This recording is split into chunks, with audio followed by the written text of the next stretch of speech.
जय श्री राम। यही विधि सब संशय करि दूरी, सिर धरि गुर पंकज पद धूरी, पुनि सब ही बिनुओं कर जोरी, करत कथा जही लाग न खोरी।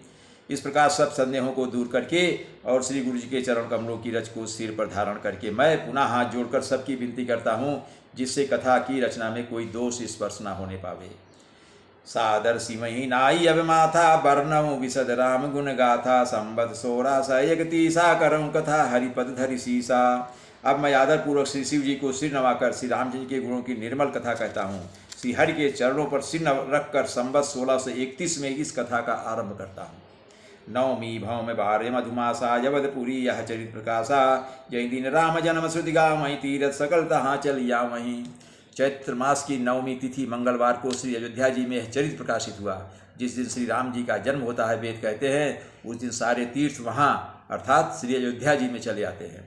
असुर नाग खग नर मुनि देवा, आई करहि रघुनायक सेवा, जन्महोत्सव रचै सुजाना, करहि राम कल की रति गाना। असुर नाग पक्षी मनुष्य मुनि और देवता सब अयोध्या जी में आकर श्री रघुनाथ जी की सेवा करते हैं। बुद्धिमान लोग जन्म का महोत्सव मनाते हैं और श्री राम जी की सुंदर कीर्ति का गान करते हैं। मज्जहि सज्जन वृंद बहु, पावन सरजू नीर, जपहि राम धरि ध्यान उरे, सुंदर श्याम शरीर। सज्जनों के बहुत से समूह उस दिन सरजू के पवित्र जल में स्नान करते हैं और हृदय में सुंदर श्याम शरीर श्री रघुनाथ जी का ध्यान करके उनके नामों का जाप करते हैं। दरस परस मज्जने अरूपाना, हरई पाप कह वेद पुराना, नदी पुनीत अमित महिमा, यदि कही न सकई शारदा विमलवती। वेद पुराण कहते हैं कि श्री सरजू का दर्शन, स्पर्श, स्नान और जलपान पापों को हरता है। यह नदी बड़ी ही पवित्र है, इसकी महिमा अनंत है, जिसे विमल बुद्धि वाली सरस्वती जी भी नहीं कह सकती। राम धाम दापुरी सुहामणि, लोक समस्त विदित अति पावनी, चारि खानि जग जीव अपारा, जब तजे तनु नहीं संसारा। यह शोभायमान अयोध्यापुरी श्री रामचंद्र जी के परम धाम की देने वाली है, सब लोकों में प्रसिद्ध है और अत्यंत पवित्र है। जगत में अंडज, स्वेदज, उद्भिज और जरायुज 4 खानि प्रकार के अनंत जीव हैं। इनमें से जो कोई भी अयोध्या जी में शरीर छोड़ते हैं वे फिर संसार में नहीं आते, जन्म मृत्यु के चक्कर से छूटकर भगवान के परम धाम में निवास करते हैं। सब विधि पूरी मनोहर जानी, सकल सिद्धि प्रद मंगल खानी, विमल कथा कर कीन आरंभा, सुनत नसाही काम मद दंभा।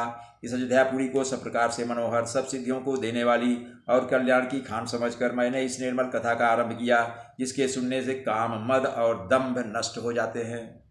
रामचरित मानस यही नामा, सुनत श्रवण पाई विश्रामा, मन करी विषय अनल बन जरई, हो सुखी जौ यही सर परई। इसका नाम रामचरित मानस है, जिसके कानों से सुनते ही शांति मिलती है। मन रूपी हाथी विषय रूपी दावानल में जल रहा है, वह यदि इस रामचरित मानस रूपी सरोवर में आ पड़े तो सुखी हो जाए। रामचरित मानस मुनि भावन, बिरचेव समु सुहावन पावन, त्रिविध दोष दुख दारिद्रावन, कली कुचाली कुली कलुष्ण सावन। यह रामचरित मानस मुनियों का प्रिय है। इस सुहावने और पवित्र मानस की शिव जी ने रचना की। यह तीनों प्रकार के दोषों, दुखों और दैत्यता को तथा कलयुग की कुचालों और सब पापों का नाश करने वाला है। रचि महेश निज मानस राखा, पाय सुसमो शिवासन भाखा, ताते रामचरित मानस बर, दरेव नाम ही हेरि हर शिहर।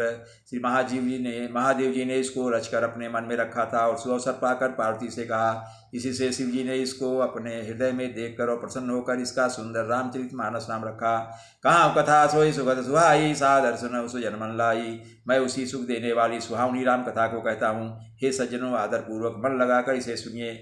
जस मानस जही विधि भयउ, जग प्रचार जही हेत, अब सोई कहाँ प्रसंग सब, सुमेरि उमा वृषुकेत। यह रामचरित मानस जैसा है, जिस प्रकार बना है और जिस हेतु से जगत में इसका प्रचार हुआ, अब वही सब कथा मैं श्री उमा महेश्वर का स्मरण करके कहता हूँ। जय श्री राम।